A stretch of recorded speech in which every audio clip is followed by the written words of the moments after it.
पति से संभोग पाप नहीं है, धर्म है। पर पति से भोग करो, पाप है। जबान मिली है, अच्छा भोजन पाओ, निष्पाप है। मांस मछली खाओ, पाप है। तो डिपार्टमेंट दो कर दिए गए हैं ना जगत के, तो उसके हिसाब से हमें चलना होगा। ऐसा थोड़ी कि हम कर्म करने में स्वतंत्र हैं तो जो चाहो कर सके। आप अपने शरीर को भी स्वतंत्र नहीं रख सकते। आप अपने शरीर की हत्या करना चाहे अभी रिपोर्ट कर दें, आपको दंड मिलेगा? नहीं मिलेगा, क्योंकि वो सरकारी वस्तु है। तो ये भागवतिक जगत, इसमें दो विभाग हैं, एक बुरा और एक अच्छा। हम अच्छे को स्वीकार करने के लिए इंसान हैं, हम राक्षस नहीं हैं कि हम बुरे को स्वीकार करने लगे। महाराज जी, अगर हमारा जीवन कर्मों से बना है तो उसमें भगवान की क्या भूमिका है? हम कहते हैं सब कुछ भगवान की कृपा से होता है, उनकी कृपा के बिना पत्ता भी नहीं हिलता, हमारी अच्छी सोच भी उनसे आती है। तो फिर हमारे तो सबसे पहले आपको किसने, कर्म ने उत्पन्न किया या भगवान ने? भगवान ने। ठीक है। कर्मों का विधान किसने बनाया? भगवान ने। ठीक है। आपको मनुष्य जन्म किसने दिया? भगवान ने। कर्म से नहीं कह सकते, क्योंकि भैंस बनकर, कुत्ता बनकर, सुअर बनकर हमने ऐसे कर्म नहीं किए कि सर्वोत्तम मनुष्य देह प्राप्त किए। इसके लिए आता है शास्त्र में, कबहू का करी करुणा नर देही देत ईश बिनु हेतु सनेही। कभी कृपा करके भगवान मनुष्य शरीर देते। संस्कृति माज बरियाई के पायो मानुष देह वृथा कतदार। संस्कृति के चक्र को रोक कर बीच से निकाल लिया और भगवान ने कृपा कर मुझे मनुष्य जन्म दिया, अब अपना उद्धार कर लो। आप यहाँ वृंदावन आए अपने कर्म से नहीं, श्री राधिका कृपा बिनु सबके मनन अगम। किशोरी जी की कृपा से आई। आप साधु संग प्राप्त किए अपने कर्म से नहीं। अब मोह भाव भरोसा हनुमंता बिनु हरि कृपा। सब कुछ ये जो भागवतिक मिल रहा है ये भगवान की कृपा से मिल रहा है। इसमें हमारे कर्म नहीं, इसमें भगवान की कृपा। साहिल ठाकुर जी पानीपत से। श्री हरिवंश।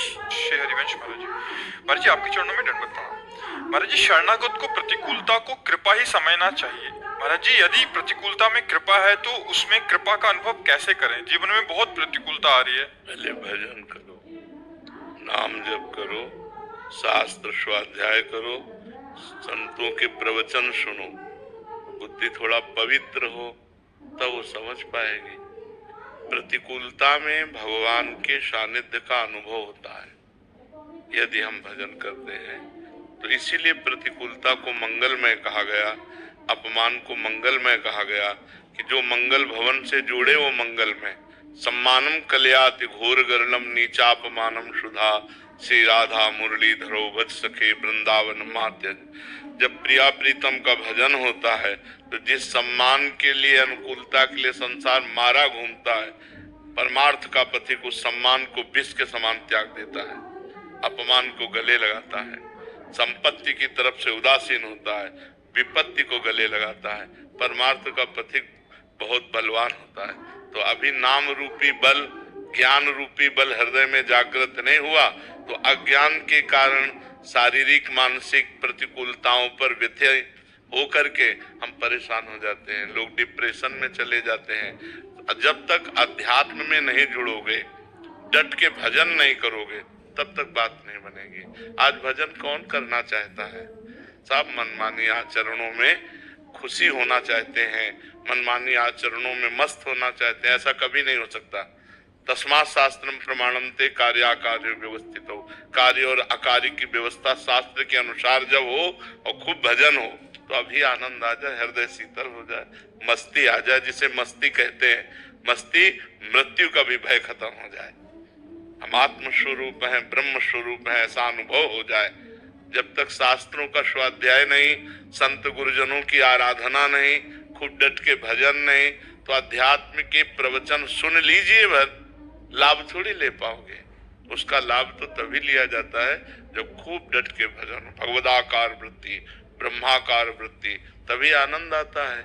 ऐसे विपत्ति तो मारेगी कि हमें डिप्रेशन में पहुंचा देगी।